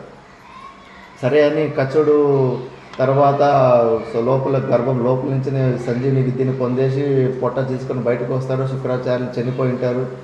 మళ్ళీ కచుడు ఉత్తమమైన శిష్యుడు కాబట్టి గురువుల కన్నా గొప్పది ఏమీ ఉండదు. ఆయన అక్కడే వదిలిపెట్టేస్తే కన్నా ఇప్పుడు కంప్లీట్ సంజీవిని విద్య కేవలం దేవతల దగ్గరే ఉంటుంది. ఇంకా రాక్షసులు ఎవరు ఏమీ చేయలేరు, ఒక్కసారిగా వాళ్ళ పని అయిపోయేది. కానీ ఆ స్వార్థానికన్నా ధర్మాన్ని పాటించాడు కచుడు. మళ్ళీ గురువుని బతికించుకున్నాడు ఆ సంజీవిని విద్య నుంచి. ఆ బతికించుకున్న తర్వాత అప్పుడు మంచి వరాలు ఇస్తారు కచునికి, నువ్వు చాలా ఉత్తమమైన శిష్యుడివి, తరతరాలు నీ శిష్యరికము నువ్వు చేసిన విధానము, విద్యను పొందే విధానము ఆదర్శంగా ఉంటుంది నీ చరిత్ర అని చెప్పేసి ఆశీర్వదిస్తారు. శుక్రాచార్యులు చాలా సంతృష్టిపడతాడు. అప్పుడు దేవయాని ముందు నుంచి ఇంకా అంతా వచ్చిన పని అయిపోయింది కాబట్టి కచుడు నీకు స్వర్గానికి వెళ్తాను, తిరిగి వెళ్ళిపోతాను అన్నప్పుడు, అంటే 1000 సంవత్సరాలు అక్కడ ఉండి విద్య నేర్చుకొని వచ్చింటాడు. 500 సంవత్సరాల్లోనే వాళ్ళ అసురులు చేసిన పని వల్ల అది తొందరగానే ఆ విద్య ఆయనకు వచ్చేసి ఉంటుంది. కాబట్టి ఇంకొక 500 సంవత్సరాలు ఆయన విద్యను పొందినా కూడా చాలామంది అంతే ఇంకేమి శాస్త్రం చదివేసినాను కదా ఇంక ఈ గురువుతోటి నాకు పని ఏముందని చెప్పేసి చెప్పా పెట్టకుండానే ఆ గురువుని వదిలిపెట్టేసి వెళ్ళిపోతారు. ఆజ్ఞ కూడా తీసుకోరు, నాకు వెళ్ళడానికి ఆజ్ఞ వేయండి అని చెప్పేసి. అలా ఆజ్ఞ తీసుకోకుండా వెళ్ళిపోతే ఆ విద్య ఫలించదు. స్వార్థాన్ని చూసుకొని ఎస్కేప్ అయిపోతూ ఉంటారు. కానీ కచ్చుడు అలా చేయలేదు. ఇంకో 500 సంవత్సరాలు ఎక్స్ట్రాగా అక్కడే ఉండి పూర్తిగా సేవ చేసుకొని మొదలు ఏదైతే సంకల్పం ఉందో తర్వాత నేను ఇంకా స్వర్గానికి బయలుదేరుతానంటాడు. స్వర్గానికి బయలుదేరుతానని అన్నప్పుడు ఇంకా దేవయాని నువ్వంటే నాకు చాలా ఇష్టము, అది నీకు కూడా తెలుసు, నువ్వు నన్ను పెళ్లి చేసుకొని నన్ను కూడా తీసుకెళ్ళు అక్కడికి అంటాడు. అయ్యో ముందైంటే కన్నా అది సాధ్యమయ్యేది, ఇప్పుడు మీ నానే స్వయంగా చెప్పాడు, ఆయన పొట్ట తీసుకుని వచ్చిన తర్వాత ఇది నాది పునర్జన్మ, ఇది ఆయన కొడుకునైపోయాను, మనమిద్దరూ అన్నా చెల్లెలం అయిపోయాము, ఇప్పుడు ధర్మం ఒప్పుకోదు అని అంటాడు. లేదు అని ఎంత చెప్పినా ఇంకా కామాతురా నాన్న లజ్జాన భయం అని విపరీతంగా మోహంలో ఉన్న ఆమెకి ఈ శాస్త్రం మాటలు నచ్చలేదు. నన్ను ప్రేమించినట్టు నటించి మోసం చేసి మా నాన్న దగ్గర నుంచి సంజీవిని విద్య చేసేసి ఇప్పుడు నన్ను పెళ్లి చేసుకోకుండా వెళ్ళిపోతున్నావు కదా, ఈ సంజీవిని విద్య నీకు ఫలించదు పో అని శాపం పెడుతుంది. ఆమె కూడా తపస్వి కాబట్టి ఆ శాపం ఫలిస్తుంది. కానీ కచడు కూడా నువ్వు కోపంలో నీకు ఎంత చెప్పినా ధర్మాన్ని ఆలోచించుకుని నాకు శాపం పెట్టావు కదా, నిన్ను కూడా ఏ ఋషి అంటే నిన్ను కూడా ఏ బ్రాహ్మణోత్తముడు నిన్ను పెళ్లి చేసుకోడు అని ఆయన శాపం పెట్టేస్తాడు. అందుకే క్షత్రియుడైన యయాతిని పెళ్లి చేసుకోవాల్సిన పరిస్థితి వస్తుంది. అలా ప్రతి శాపం పెట్టేస్తారు. తర్వాత ఇంకా కచ్చుడు అలా చూడు, నువ్వు ఇచ్చిన శాపము పనికి రాకుండా పోతుంది నువ్వు అనుకుంటున్నావు, నాకు ఫలించకుండా పోతే ఏమి, నా దగ్గర సంజీవిని విద్య ఉంది కదా, నేను పై ఇంకోరికి నా శిష్యులకి దేవలోకంలో నేను చెప్తాను, వాళ్ళకి సిద్ధిస్తుంది, నీ శాపము నాకు పని చేయకపోతే సంజీవిని విద్య మాత్రం దేవతలకు మా దగ్గరే ఉంటుంది అని చెప్పేసి అలా వెళ్ళిపోతాడు. అట్లా దేవి అనేది పూర్వంలోనే ఈ స్టోరీ ఉంటుంది. ఇప్పుడు ఆల్రెడీ కచ్చుడిచ్చిన శాపం వల్ల ఇంకొక బ్రాహ్మణోత్తముడు అయితే ఇంకా పెళ్లి చేసుకోరు దేవయానిని, కాబట్టి ఇంకా ఇతరలో ఎవరినైనా ఒకరిని పెళ్లి చేసుకోవాలి. అందుకే యయాతి రాజు ఎలాగో నాకు కుడి చేపట్టుకున్నాడు కాబట్టి నేను యయాతి రాజుని పెళ్లి చేసుకుంటానని చెప్పేసి శుక్రాచార్యులకి తండ్రికి చెప్తుంది. అప్పుడు శుక్రాచార్యులు సరేలే ఇది కరెక్టే, ఆ శాపానికి యయాతి కూడా చాలా ధర్మాత్ముడు, ఇంద్రుడు అంత బలిష్టవంతుడు, ధర్మాత్ముడు, అలాంటి ధర్మాత్ముడు ఇవ్వడానికి నాకేమి ఇది లేదని యయాతిని పిలిపించింది. చూడు నాయన, ఈ దేవయాని ఒక షరతులో అసురరాజు శర్మిష్ఠను 2000 మంది దాసీలను కూడా పెళ్లి చేసుకున్న తర్వాత ఆమె వెంబడే తీసుకొని వెళ్తానని చెప్పింది. కాబట్టి వీళ్ళందరికీ కూడా నువ్వు ఈ దాసీలను కూడా నువ్వు మంచిగా చూసుకోవాలి. కాకపోతే నువ్వు ఈ దాసీలతోటి నువ్వు సంబంధం పెట్టుకోకూడదు, కేవలం సేవకు మాత్రమే ఎవరు నిమిత్తమని ముందే వార్నింగ్ ఇచ్చి పంపించింటాడు. కొన్ని రోజులు అట్లే దేవయానికి మంచిగా పెళ్లి చేసుకున్న తర్వాత ఇద్దరు కొడుకులు పుడతారు. దాని తర్వాత శర్మిష్ఠకు ఎప్పుడైతే దేవయానికి పిల్లలు పుడతారో శర్మిష్ఠకు అయ్యో నేను దాసీతనాన్ని ఒప్పుకున్నాను కానీ నాకు పెళ్లి చేసుకునే అధికారం అయితే ఉంటుంది, మరి నేను కూడా సంసారంలోకి ప్రయాణం చేయాలని చెప్పేసి ఒకరోజు బాధపడుతూ ఉంటే అదే సమయానికి యయాతి రాజు వస్తాడు. యయాతి రాజు వస్తే, రాజా ఇప్పుడు దేవయానితో పాటు మమ్మల్ని కూడా నువ్వు స్వీకరించావు కాబట్టి మా అందరికీ కూడా నువ్వే పతి దేవుడివి, ధర్మశాస్త్రాలు కూడా ఇలాగే ఉన్నాయని చెప్పేసి నేను ఎక్కువ కన్విన్స్ చేసి మాటల్లో బాగా తెలివితేటలు ఉంటాయి శర్మిష్ఠకు. తెలియచేసి నువ్వు నాకు పుత్ర ప్రదానాన్ని చేయాలి అని చెప్పేసి కోరికలు కోరినందుకు దేవయానికి తెలియకుండానే శర్మిష్ఠకు కూడా 3 పిల్లలు పుడతారు. 3 పిల్లలు 3వ వాడి పురు అనే రాజు పుడతాడు. ఆ పురు అనే వాడి నుంచినే మనకి ఈ కురు వంశంలో కౌరవులు, పాండవులు వీళ్ళందరూ కూడా వస్తారు. ఒక రోజు మళ్ళీ దేవయానికి ఇది శర్మిష్ఠకు యయాతి నుంచి పుట్టిన పిల్లల గురించి తెలియదు. ఫస్ట్ ఒకరోజు శర్మిష్ఠకు బిడ్డ పుట్టిన తర్వాత దేవయాని తిడుతుంది, నువ్వు ఎంత పెద్ద పని చేసావు, నీకు పెళ్ళి కాకుండా నీ పిల్లలేంటి నీకంటే, లేదు ఒక ఋషి వచ్చిండే, ఆ ఋషిని నేను వరం అడిగాను, ఆ ఋషి వరాన్ని ప్రసాదించాడు, ఆయన వల్ల నాకు పిల్లలయ్యారు అని చెప్పుకుంటుంది. ఇంకా కుంతీదేవి దృష్టాంతం అప్పటికే ఎంతో ఉంటుంది. సరే అని ఇంకా అబద్ధం నిజమే చెప్పింటుంది అని చెప్పేసి వదిలేసి ఉంటుంది. దాని తర్వాత పిల్లలు కొంచెం పెద్దగా అవుతుంటే ఒకసారి గార్డెన్లో ఆటలాడుకుంటూ ఉంటే కన్నా మంచి సూర్యంలాగా తేజోవంతులుగా ఉంటారు, చాలా ప్రభావశాలి పిల్లలుగా ఉంటారు. చూస్తే యయాతిరాజు పోలికలు కనిపిస్తూ ఉంటాయి పిల్లలు. ఆ పిల్లలు ఆటలాడుకుంటుంటారు. వల్ల యయాతి దగ్గరికి మిగతా పిల్లలంటే రాజు వస్తున్నట్టే భయపడతారు కదా, వాళ్ళకి ఆ భయం కూడా లేదు. అలాగే దగ్గరికి వచ్చేస్తారు దేవయాని, అయ్యో మీరు సూర్యుల్లాగా మెరుస్తున్నారు, మీరు మీ తండ్రి ఎవరు, మీ అమ్మ ఎవరు అంటే, తండ్రి అంటే అక్కడ యయాతిని చూపించేస్తారు. నాన్న నాన్న అంటే దగ్గర పోతాడు. ఇంకా దేవయానికి భయపడి దగ్గరికి తీసుకోడు. మళ్ళీ ఆ తల్లి ఎవరంటే ఇట్లా శర్మిష్ఠని చూపిస్తారు. అప్పుడు దేవయానికి అంత అర్థమైపోయి చాలా కోపం వచ్చేసి, నాకు మోసం చేశాడు రాజు అని చెప్పేసి వాళ్ళ నాన్న దగ్గరికి పోయి ఏడ్చుకుంటూ ఇట్లా నాకు ద్రోహం జరిగిపోయింది అట్లా ఇట్లా అని చెప్పేసరికి ఆ తొందరపాటులో శుక్రాచార్యులు కూడా కోపంతో శాపాన్ని ఇచ్చేస్తాడు. నువ్వు ఇప్పుడే వృద్ధుడు అయిపో అని చెప్పేసి, ఏ కామ వికారం ద్వారా నువ్వు నా కూతురికి అన్యాయం చేసావో ఆ కామాన్ని నువ్వు ఇంకా అనుభవించలేవు అని చెప్పేసి వృద్ధావస్థను స్వీకరించని వృద్ధుని చేసేస్తాడు.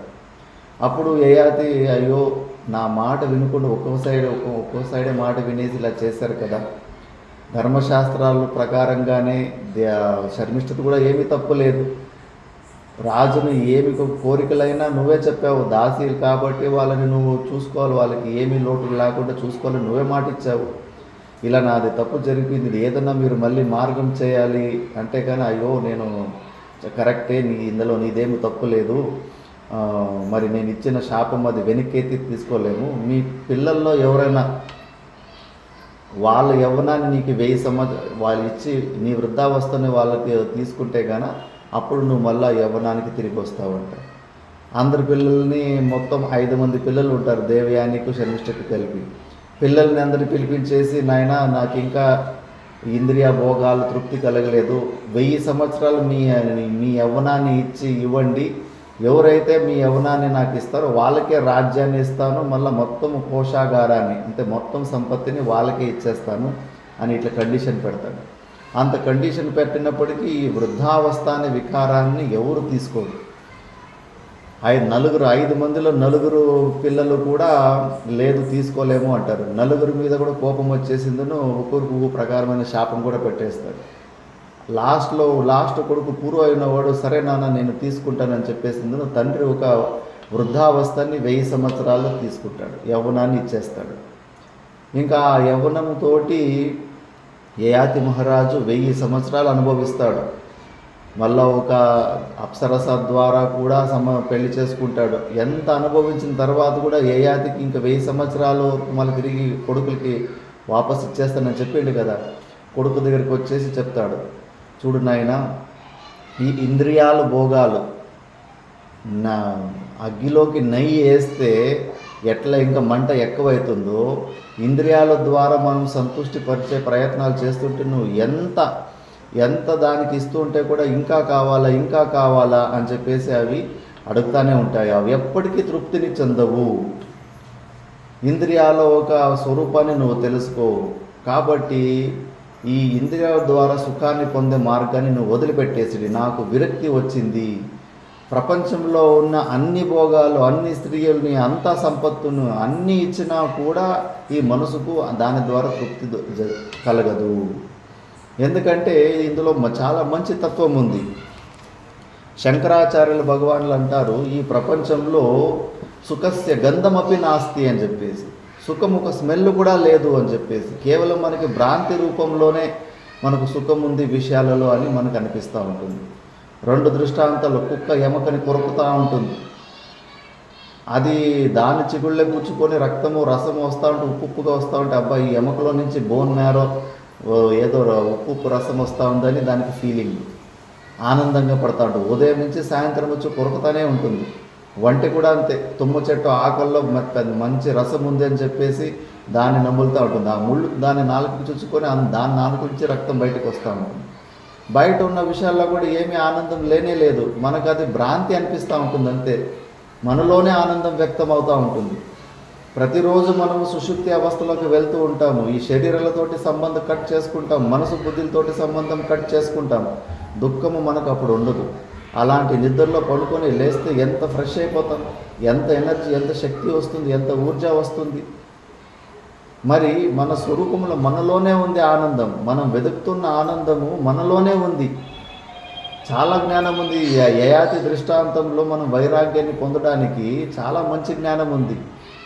ఆ బ్రహ్మస్తంభ పర్యంతై సర్వే ప్రాణిభిః సుఖస్య ప్రవృత్తిరస్తి దుఃఖస్య నివృత్తిరస్తి స్వరసత ఏవ. ప్రతి ఒక్క బ్రహ్మ నుంచి చీమ వరకు ప్రతి ఒక్క జీవి కూడా సుఖాన్ని పొందాలని, దుఃఖాన్ని తొలగించుకోవాలని విపరీతమైన ప్రయత్నాలు చేస్తున్నాయి. స్వరసతేవ స్వాభావికంగానే చేస్తున్నాయి. ఎందుకంటే మన స్వభావము ఆనందం కాబట్టి మన స్వభావానికి మనము తిరిగి వెళ్ళాలనే ప్రయత్నం చేస్తున్నాం. చేపను నీళ్ళ నుంచి బయటకు తీస్తే మళ్ళీ అది నీళ్ళలోకి వెళ్ళిపోవాలని ఎట్లా ప్రయత్నం చేస్తూ ఉంటుందో దాని స్వభావంలోకి మనం కూడా అలాంటి ప్రయత్నాలే చేస్తున్నాము. దొంగతనం చేస్తున్నాడంటే కూడా వాడికి కూడా ఆనందమే కావాలి. సరైన విషయం ఆ ఆనందం అంటే ఏమో తెలుసుకోక, వాటి మార్గాలేమో తెలుసుకోక రాంగ్ ప్లేస్లో వెతుక్కుంటున్నాము. యయాతి కూడా ఇప్పుడు అదే ఇంద్రియాల ద్వారా అనుకూల పరిస్థితుల ద్వారా ఆ ఆనందాన్ని పొందవచ్చు అని ప్రయత్నం చేశాడు. ఏదైనా కానీ దూరంగా ఉన్నప్పుడు అందులో ఏదో ఆనందంగా ఉంటుందని అనిపిస్తూ ఉంటుంది. మళ్ళీ ఆ లడ్డు మీద ఆ మనసు అనిపిస్తూ ఉంటుంది. ఆ లడ్డు ఒక లడ్డు 2 లడ్డు తిన్న తర్వాత మళ్ళీ 3వ లడ్డు తినాలంటే కానీ తలనొప్పి వస్తుంది, వాంతికి వస్తుంది. ఆ స్మెల్ చూస్తేనే దూరం పోవాలనిపిస్తూ ఉంటుంది. ప్రతి ఒక్క విషయంలోనూ అంతే. ఏ విషయంలో కూడా ఏ సుఖమైనా ఫేడ్ అయిపోతుంది. స్టార్టింగ్లో ఏదో సుఖం దొరికినట్టు ఉంటుంది, తర్వాత అయ్యో దీంట్లో ఏమీ లేదు కదా, సాసు గింజంత సుఖానికి సముద్రం అంత కష్టం చేయాల్సిన పని వస్తుంది కదా. యయాతికి ఇప్పుడు ఆ జ్ఞానమైంది. ఇంద్రియాల ద్వారా ఆత్యంతిక దుఃఖ నివృత్తి కలగదు, పరమానంద ప్రాప్తి సంపూర్ణమైన సుఖము కలగదు. ఇప్పుడు ఆ విషయాన్ని తెలుసుకొని కొడుకుకి ఉపదేశం చేసేసి, నువ్వు ఈ ఇంద్రియాల సుఖాన్ని పొందే మార్గాన్ని మాత్రం నమ్మద్దు, నువ్వు లేదు ఎప్పటికీ అవి తృప్తి కావు అని వైరాగ్య గురించి జ్ఞానం ఇచ్చి ఆయన అన్ని వదిలిపెట్టేసి వానప్రస్థ ఆశ్రమానికి వెళ్ళిపోతుంటాడు. ఇప్పుడు ఎవరు కలియుగంలో వానప్రస్థ ఆశ్రమం వెళ్ళిపోయింది. పిల్లలకి బాధ్యతలు అప్పచెప్పిన తర్వాత మళ్ళీ ఇళ్లలో ఉండకూడదు. ఆ ఇళ్లలో ఉన్నందుకు ఈరోజు సమస్యలు, ఎన్ని లేనిపోని సమస్యలు. ఇంటి నుంచి బయట ఒక ఏదో గుడిసెలాగానో తపస్సు అయిన జీవితం గడపాలి. పిల్లల బాధ్యత అంటే వాళ్ళు 1 పూట 2 పూటల భోజనము పోయి తెచ్చిచ్చి అక్కడ ఇచ్చి రావాలి. అట్లా ప్రతి ఊర్లోనూ ఆ ఊరు నుంచి ఒక 2-3 కిలోమీటర్ల దూరంలో అట్లా వాళ్ళు గుడిసెలు వేసుకొని వానప్రస్థ ఆశ్రమంలో సాధన చేసుకునేవారు. ఇప్పుడు చూడు యయాతి కూడా అంత పెద్ద రాజుని, అంత పెద్ద సామ్రాజ్యాన్ని వదిలిపెట్టేసి కొడుకుకి దూరంగా అడవిలోకి వెళ్ళిపోయేసి అక్కడ కందమూలాలు అవి తింటూ ఋషుల మధ్యలో ఉండి తపస్సు చేసుకొని సాధన చేసుకుంటాడు. ఇది మన సనాతన ధర్మం. కలియుగంలో అయితే కన్నా ఫస్ట్ బ్రహ్మచారి ఆశ్రమం, తర్వాత గృహస్థాశ్రమం, తర్వాత వానప్రస్థాశ్రమం, దాని తర్వాత సన్యాసాశ్రమం. ఈ క్రమమే కంపల్సరీగా పాటించాలి అని చెప్పేసి. ఒకవేళ వైరాగ్యము విపరీతంగా ఎక్కువ ఉన్నప్పుడు బ్రహ్మచర్యాదేవ, గృహస్థాదేవ, వనాద్వా, ఎక్కడ బ్రహ్మచర్య అవస్థలోనే నువ్వు సన్యాసం తీసుకోవచ్చు. లేకపోతే సామాన్య క్రమం అయితే కన్నా ఇలాగ ఉండాలి. అందుకే పిల్లలకి బాధ్యతలు అప్పచెప్పిన తర్వాత ఇళ్లలో ఉండకూడదు. శాస్త్రం దీని నుంచి మనం నేర్చుకోవాలి. వానప్రస్థ ఆశ్రమాల వ్యవస్థలు చేసుకోలేకపోయినా కనీసం ఆశ్రమంలోకైనా వచ్చి ఉండాలి కదా. నేను పిలిచి చాలా అయిపోయింది, రండప్ప ఆశ్రమానికి రండి, వచ్చి ఇక్కడ మంచిగా శ్రవణమన నిర్దేశం చేసుకోండి. అడివప్ప తాత గురువులు మీకోసం, భక్తుల కోసమే శ్రవణమన నిర్దేశంలో చేసుకోవాలి అంతిమ సమయంలో. ఎందుకంటే బాధ్యతలు ఉన్నప్పుడు వాళ్ళకు సమయం దొరకలేదు, పిల్లల బాధ్యతల వల్ల అక్కడ బిజీగా ఉన్నారు కాబట్టి అట్లీస్ట్ రిటైర్డ్ అయిన సమయంలో అక్కడికి వచ్చి మంచిగా సాధన చేసుకుని అవన్నీ చేసిపోయారని ఆశ్రమాల్లో ఉండే అలవాటు మనము చేసుకోవాలి. లేదంటే శాస్త్రానికి విరుద్ధంగా పోతే సమస్యలు ఎక్కువ, దుఃఖం ఎక్కువే ఉంటుంది. శాస్త్రం చెప్పినట్టు ఫాలో అయితేనే మనము అనాయాసంగా జీవితం ఉంటుంది. లేదంటే విపరీత దిశలో పోతే సమస్యలు ఇంకా ఎక్కువ అవుతూ పోతూ ఉంటాయి. ఇలా యయాతి మహారాజుకు అలా వైరాగ్యం వచ్చేసి దాన్ని వదిలిపెట్టేసి బయటికి వెళ్ళిపోతాడు. ఇంకా ఆ పురు నుంచి నెక్స్ట్ పరంపర వస్తుంది. అది మనము రేపటి క్లాస్ నుంచి మనం తెలుసుకుందాము. అల్ప ఆరంభం క్షేమకరి అంటారు. ఈరోజు ఇంతటితోటే నా ఒక వాకు పుష్పాంజలి శంభుదేవ రామేశ్వర భగవాను చరణాలకు నేను సమర్పిస్తున్నాను. ఓం నమో నారాయణ. ఓం సహనావతు సహనౌ భునక్తు సహ వీర్యం కరవావహై తేజస్వినావధీతమస్తు మా విద్విషావహై. ఓం శాంతి శాంతి శాంతి శాంతి.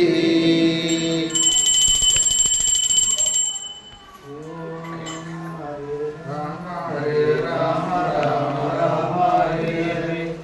ఓం హరే కృష్ణ కృష్ణ కృష్ణ హరే హరే. ఓం